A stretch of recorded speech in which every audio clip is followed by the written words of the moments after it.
let's move to the DC universe. We had Superman coming out in a few weeks. The summer of Superman has arrived, and we finally get a teasing of an upcoming DC project that has long been rumored. We're going to get a Clayface, Ricky Flex. We have a Clayface. Thomas Rhys Harries has been cast as Clayface in the Clayface movie.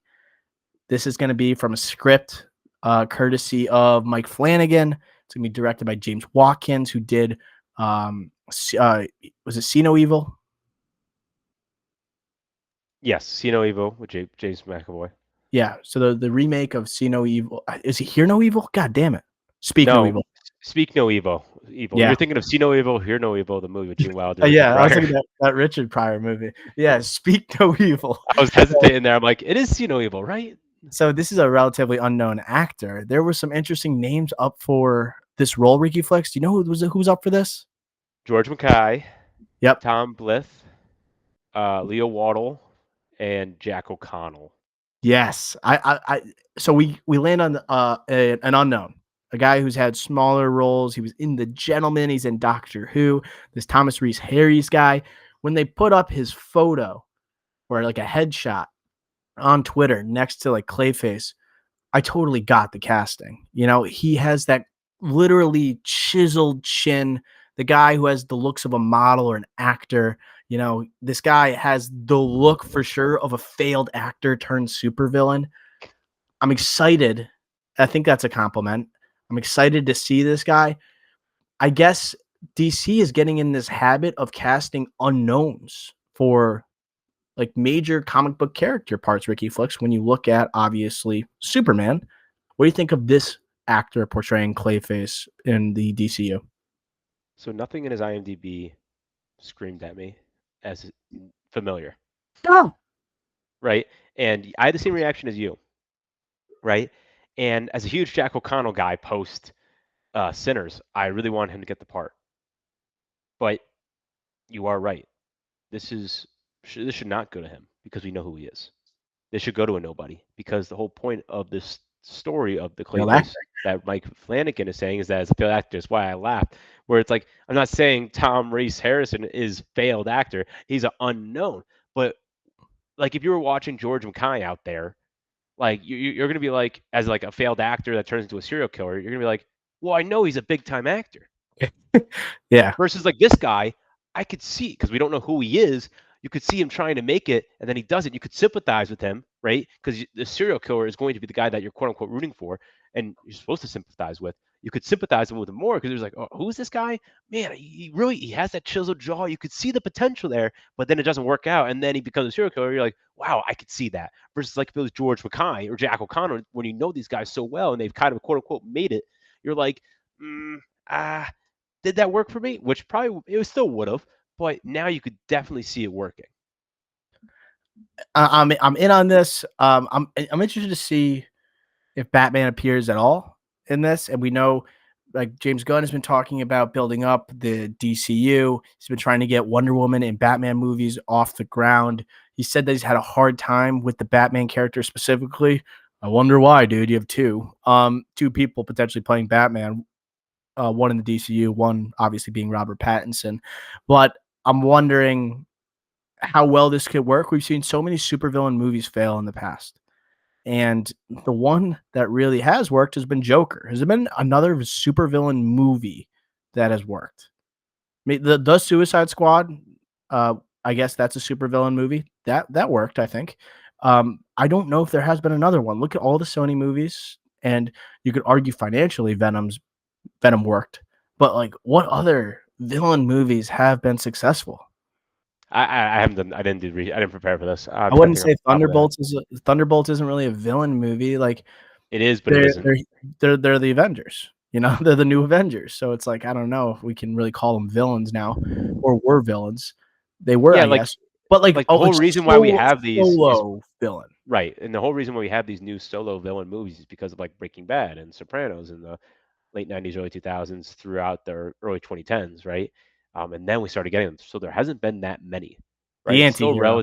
Right, the anti-hero movies, right? These are still relatively fresh and new. So we've been trying. Hasn't been that many. The Yeah. comic book world has been trying. I mean, Sony built a goddamn universe around him. Yes. Like even though those movies are flawed, they did work. Oh, what do you mean they worked? Which Like as one? in like the audiences, like it did have an audience.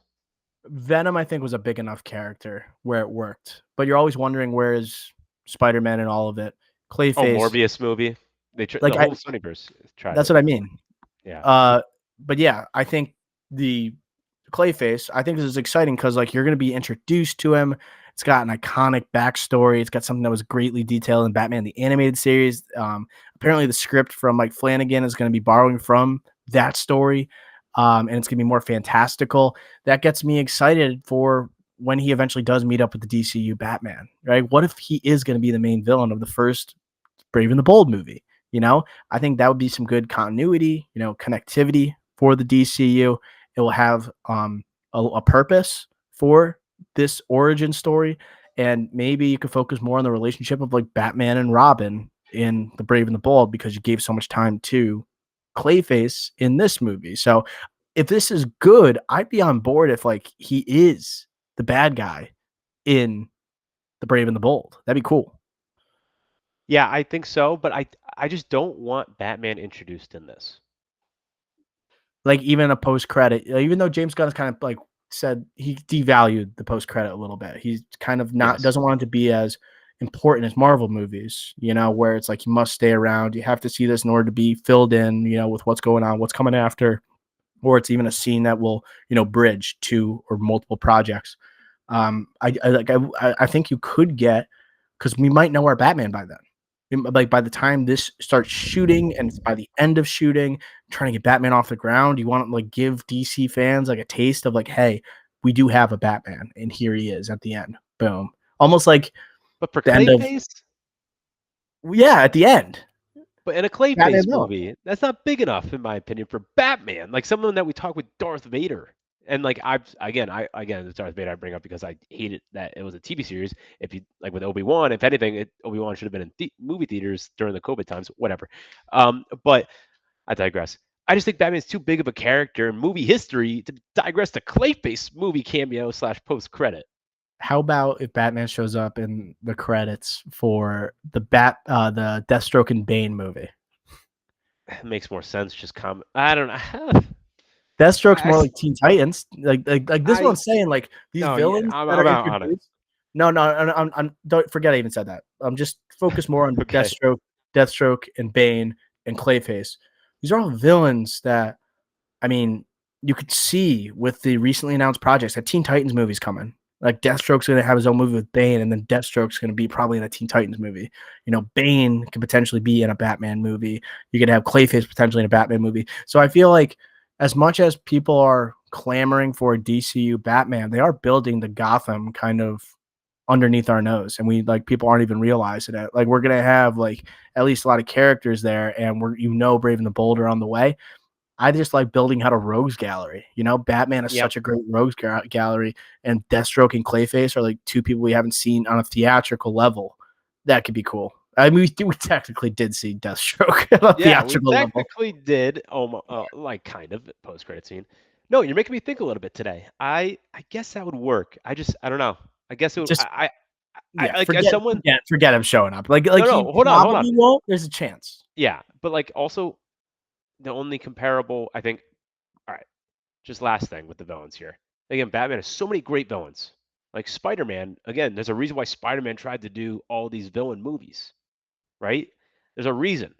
I think DC under James Gunn can do that. So I like building up Gotham Rogue, like the Gotham Rogue of villains. I do like that approach. You just have to be careful with Batman, and because if you do it one time, it's all about expectations thereafter in a crazy rabid fan base, right? You have to set expectations. This is not a Batman movie. He's not in the movie because if you're going to keep going down this path of villain movies, and Batman is in one, then he's got to be in them all. So you gotta be careful with. When I'm saying you, I'm not saying you, Doctor O. I'm just saying James Gunn, DCU. So I'm that confirms my out on Batman being in this Clayface movie. I think also James Gunn's got to be careful because he's got Deathstroke, Bane movie. He's got Clayface now. Brave and the Bull is on the way.